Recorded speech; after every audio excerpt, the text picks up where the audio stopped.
Hello, good morning mga kapatid. Ito naman ako ngayon para ituturo ko sa inyo kung ano ba talaga, kung bakit nagkaroon ng fraction. Sa mga bago ang lahat ito. Ito muna ako. Kung bakit nagkaroon ng fraction mga kapatid. Itong tinatawag na fraction information. Sa fraction information mga kapatid, ituturo ko sa inyo kung bakit mayroong 1/32 at ilang guhits ang 1/32 para mabuo ang 1 inch. Sa kapatid, sa metro, sa pinakahuling dulo, sa dulo ng metro, makikita mo doon ang ano doon ay 32 guhit yon. Bakit nga ba 32 guhit? Sa bawat isa mga kapatid, ang tinatawag 1/32 or 3/32 o hanggang umabot ng 32. Ganun mga kapatid. Ito umpisa sa mga taong na nakakaalam na, okay, na baliwala na to sa inyo. Pero sa mga taong nakakaalam na pero nakakalimot din, ito ay padaala ko lang sa inyo. Kasi ito malaking bagay ito sa mga kapatid para ituturo sa mga anak na nakakaapo-apuhan ninyo. Kasi napakalaking bagay nito. Kasi itong tinatawag na standard na sukat sa pag-ano ng inches para matuto ang tao. Ganun yung mga kapatid. Ito, umpisahan ko ng kapatid. Ito. Katulad to kapatid, bakit ba mayroong 1/32? Ito ang over kapatid. Kung bakit naging fraction to, kasi mga kapatid, bago makarating ng 1 inch ay yon fraction yan bago makarating ng 1 inch. Pero pag lumagpas sa mas 1 inch mga kapatid, ang tawag naman dyan ng mixed number. Pero itong whole number, itong 1 inch. Ito, umpisahan ko mga kapatid. So, itong 1/32, ibig sabihin mga kapatid ay isang bahagi yon sa 32 guhit. Kaya may mga over kapatid. Ito siya mga kapatid. Dito, umpisahan ko. Oo. Kapatid, ito. Itong 1/32, isang bahagi yon sa kabubuhan ng guhit na 32 na guhit. Ito namang 2/32, pangalawang bahagi ito sa 32 guhit. Ngayon kapatid, ito namang 3/32 ay pangatlong bahagi yon sa 32 guhit. Ito naman, kaya itong 4/32, ito ang pang-apat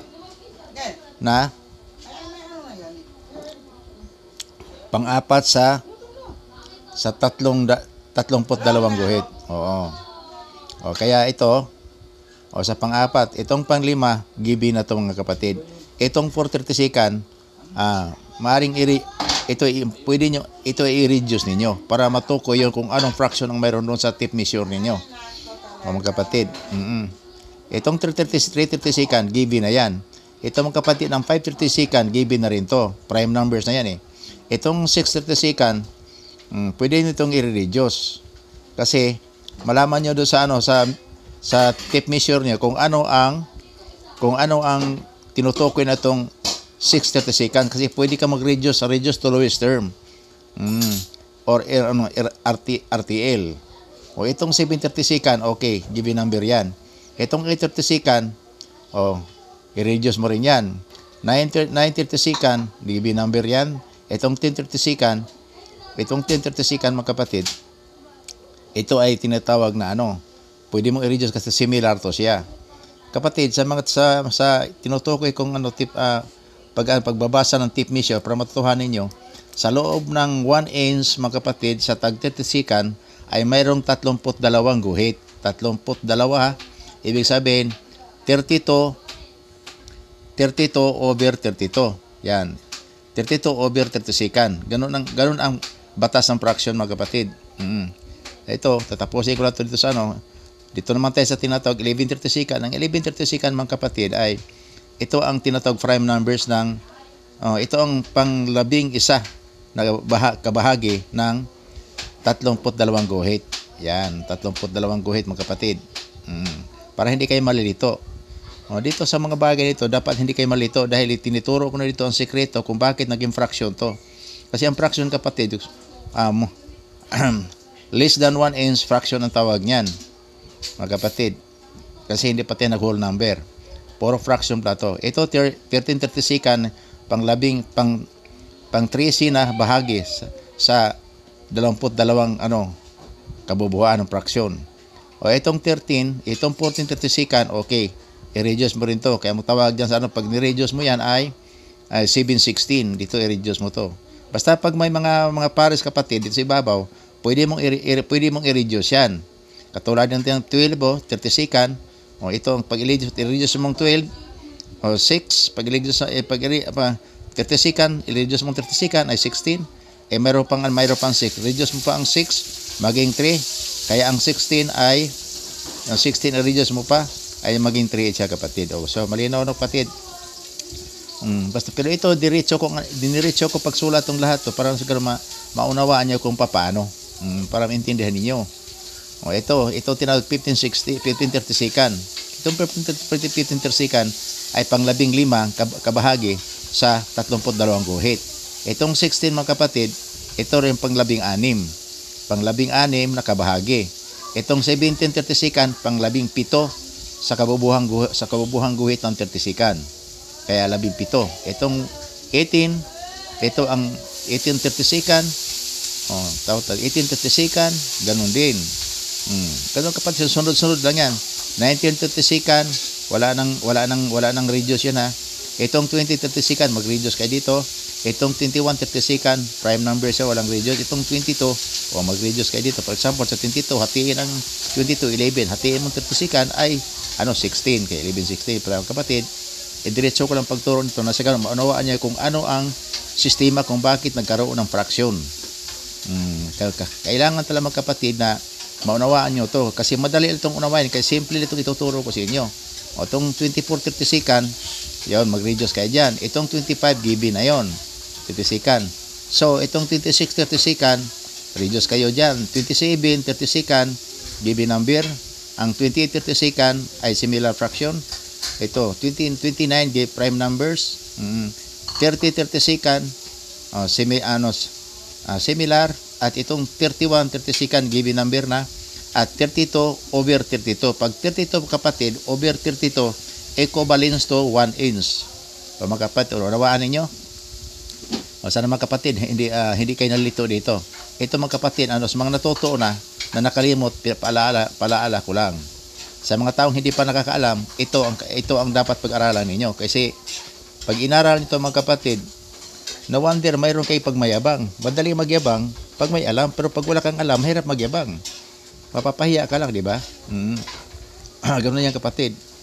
Dito naman tayo sa pangalawa. Ito mga kapatid, kung bakit nagkaroon tayo ng 116. Bakit nagkaroon tayo ng 116? Kapatid,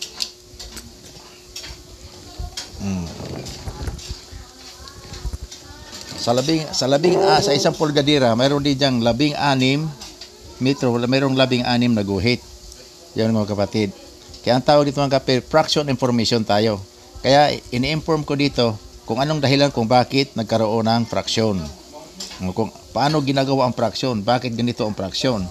Kaya tulad na sinasabi ko, sa mga nakalimot, palaala lang. Pero sa mga hindi nakalimot at tulad ng alam, aralin nyo to kasi malaking bagay to, lalo sa mga fabricator dyan, mahalaga to sa inyong mga kapatid ko. At pwedeng ituro sa mga anak ninyo. Itong tinatawag na pagsusuri ng fraction, kung ano ba talaga dahilan kung bakit naging fraction tayo. For example, ito mga kapatid, 116. Ito isang bahagi sa 16 na guhit. Kasi dito ang pag 16, 16/16, equivalent to 1 inch yan. Kaya before mag 1 inch kapatid, ito muna ang tatalakayin natin. For example, itong 2/16 mga kapatid, pwede mo i-reduce to.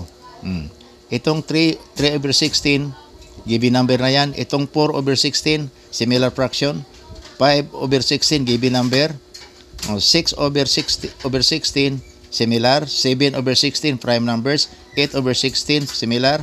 9/16, and 10/16, 11/16, 12/16, similar. 13, given number. 14/16, prime number, similar number. And 15 over 16, yun ang given number. Ang 16 over 16, pag 16, ang over nito pang kapatid, pag halimbawa pareho ng 16, equivalent to 1/n na yon. Ibig sabihin, natumbok na niya ang pinaka malaking number dito. Ganun yan kapatid. So, di ba? Mga kapatid, sana naunawaan nyo to. Kasi napakadala, kaya pinapaliwanag ko to dito para hindi na kayo malito kung bakit may fraction ba yan? Bakit no ba? Fraction pa yan. Mga kapatid, huwag tayo magsanay sa kasi madali lang aralin ang millimeters kasi dito sa inches. Kasi itong inches mga kapatid, yung talagang standard na sukat noon pa. Kahit noon pa. Kahit sa ibang bansa, standard na sukat to noon pa talaga. Kahit sa plano, mayroon pa. Ngayon, mayroon pa. By inches pa rin. O ito mga kapatid, bakit tinatawag itong 1/8? 1/8 mga kapatid. Kasi kaya tinatawag itong 1/8 mga kapatid kasi itong 8 over 8 equivalent to 1/n din yan. Kasi pag mag-umpisa ka ng 1/8, magtapos din sa 1/8 mga kapatid. For example, ito. 1 over 8, ito ay isang bahagi sa isang bahagi sa 8 guhit. Kaya 1/8 mga kapatid. Itong namang itong 2 over 8 ay pangalawang bahagi sa 8 guhit. Yan, di ba? Sa kabubuhan sa 8 kabubuhan. Itong 4 over 8 naman, ito ang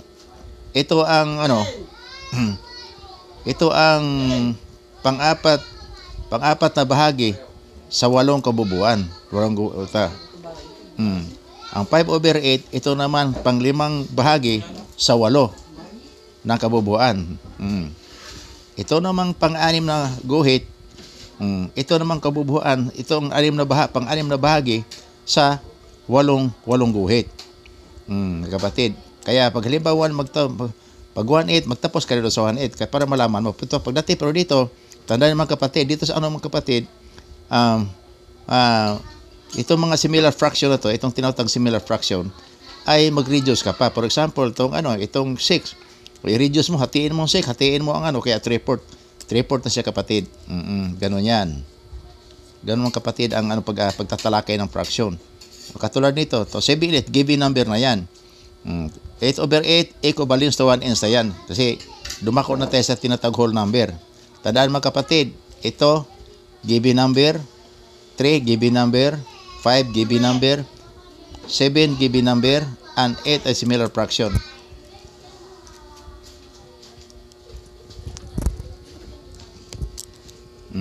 Ganon yung mga kapatid. Okay?